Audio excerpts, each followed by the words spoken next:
I'm sitting here amidst just some of my collection of limited edition art prints based on iconic movie titles. Each print is created by a different artist and distributed by a company called Mondo.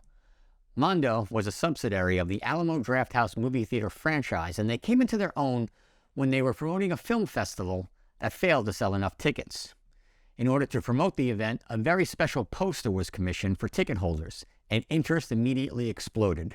From that moment on, very special, very limited prints based on movie titles became their main focus. Whenever one of these exquisite pieces of art would go on sale, I'd have to sit myself behind the keyboard and feverishly press the refresh button until it would finally go on sale. I'd try to get one of an extremely limited number of prints into my cart and all the way through the checkout process before it was marked out of stock. In most cases, I failed and was forced to pay scalper prices on the secondary market, but I didn't really care. Well, I did care, but not so much. Honestly, every time I saw that out-of-stock notification, it would send me into a keyboard rage. And I'd jump on Slack and joke with my friends about how at this point in their popularity, Mondo was basically just printing money. Commoditized is definitely not a word I would ever use to describe Mondo or its products. They successfully differentiated themselves in a crowded space and maintained several unique benefits that made their brand special and unlike anything else on the market. Sadly, however, this weekend we got news that in all likelihood Mondo would be no more.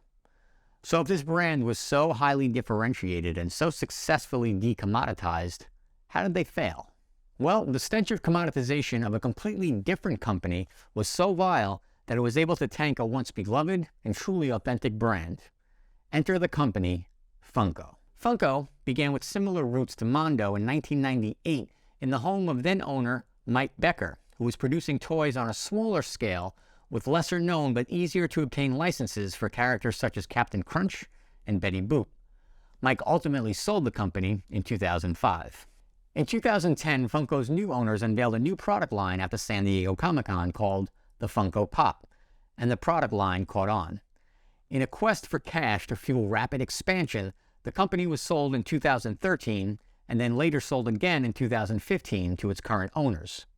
Funko began acquiring licenses left and right and applying them to their wide-eyed, disproportionate Funko Pop base figure. They sought out every chance they could to create more product.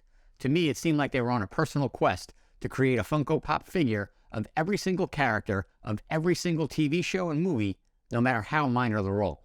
I mean, I halfway expected to walk into my favorite collectible store and somehow, some way see a Funko Pop version of me packaged up on the shelf in some weird Black Mirror-esque reality.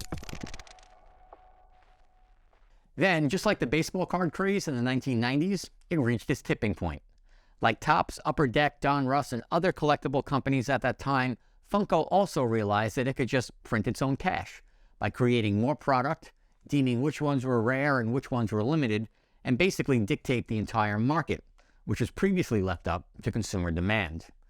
So the shelves were mindlessly filled with commoditized products to cater to the masses that ultimately hoped to cash in on the next big thing. On a more personal note, I was recently on a call with a prospect that was considering hiring me to market their new chain of collectible stores. In an attempt to build rapport and flex my knowledge of all that is geekdom, I asked if they would be carrying Pops, to which the owner replied, "Hell no, those things have no soul."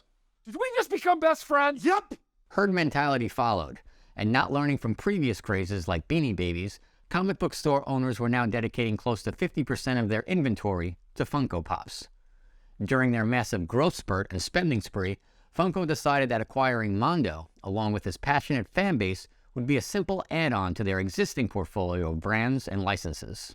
Now Mondo, on the other hand, who basically created an entire industry, was facing competition and copycats eating into their market share. In an attempt to further differentiate themselves and set themselves apart from the casual poster artists who were popping up on sites like Etsy, they decided to diversify and apply their business model to other verticals such as vinyl soundtracks and very limited toys and statues. A partner like Funko seemed like a no-brainer. Now this isn't your typical story of the cool kids abandoning ship once the adults came on board in the form of corporate capital. Well, not yet anyway. Within 1 year of acquiring Mondo, Funko, amidst the spending spree, announced 4 quarterly earnings. They not only announced that they'd be forced to destroy over $30 million in surplus, unmovable Funko Pop merchandise, but they also announced major layoffs, including Mondo co-founders Mitch Putnam, Rob Jones, and Senior Creative Director Eric Garza. I think Elijah Wood summed up our thoughts perfectly when he tweeted, "This is truly horrendous news. I'm in shock. What have you done, Funko?" While Funko sticks to the fuzzy claim that Mondo isn't totally going away, rest assured, I believe that final nail has been hammered into that coffin. You can be sure that the esteemed artists that Mondo had diligently created trust and allegiance with, such as Ollie Moss, Shepard Fairey, James Whalen, and many, many more, will want no part of whatever this new vision Funko claims to have for Mondo. Most of us, including myself, completely expected the influence of the bigger mainstream corporation to drag down the authenticity and coolness of the smaller company. However, the stench of commoditization on Funko was so strong, it didn't even get a chance to sully the cult status achieved by Mondo. So what do you think? Is this a case of Mondo just grabbing the cash and selling out?